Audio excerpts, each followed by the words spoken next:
খুলনায় বাড়তে শুরু করেছে ডেঙ্গুর প্রকোপ। চলতি মৌসুমে এখন পর্যন্ত বিভাগের 10 জেলায় ডেঙ্গুতে আক্রান্ত হয়ে চিকিৎসা নিয়েছেন 2026 জন।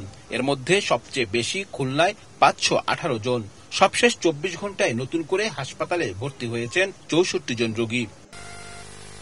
স্বাস্থ্য বিভাগের তথ্য বলছে, বর্তমানে বিভিন্ন হাসপাতালে চিকিৎসাধীন 192 জন, খুলনা মেডিকেলে ভর্তি 21 জন।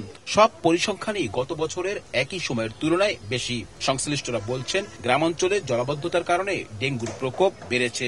জ্বর হালকা, তা আমরা বুঝতে পারিনি। আমরা বাসায় ট্রিটমেন্ট নিছি, নেওয়ার পরে সোমবার দিনকার জ্বর কমেনি, 3 দিন হয়ে গেছে। বলেছে যে একটা মশায় কামড় দিছে, মশা কামড় দিলে হাতটা ঝিনঝিন করেছে, ঝিনঝিন করার পরে জ্বরটা আইছে। এবছর ডেঙ্গু আক্রান্তদের লক্ষণে ভিন্নতা রয়েছে জানিয়ে সর্বোচ্চ সতর্ক থাকার পরামর্শ চিকিৎসকদের। ডেঙ্গু হলেই আপনার আতঙ্কিত হওয়ার কোনো কারণ নাই, কারণ ডেঙ্গু রোগের চিকিৎসা রয়েছে। আপনি যদি সচেতন হন, ডেঙ্গু রোগের সময় মতন চিকিৎসা নেন, তাহলে আপনি অবশ্যই সুস্থ হবেন। এদিকে ডেঙ্গুতে রোগীর চাপ বাড়লেও এখনো আলাদা ওয়ার্ড খোলা হয়নি খুলনা মেডিকেলে। চিকিৎসা নিচ্ছেন অন্য রোগীদের সঙ্গে। তবে স্বাস্থ্য বিভাগের দাবি, ডেঙ্গু প্রতিরোধে সব ধরনের প্রস্তুতি রয়েছে।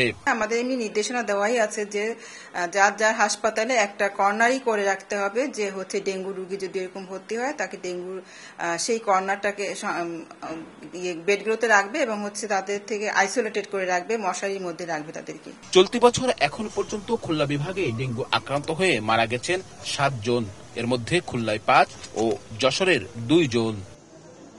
আব্দুল্লাহ আল মামুন রুবেল, সময় সংবাদ, খুলনা।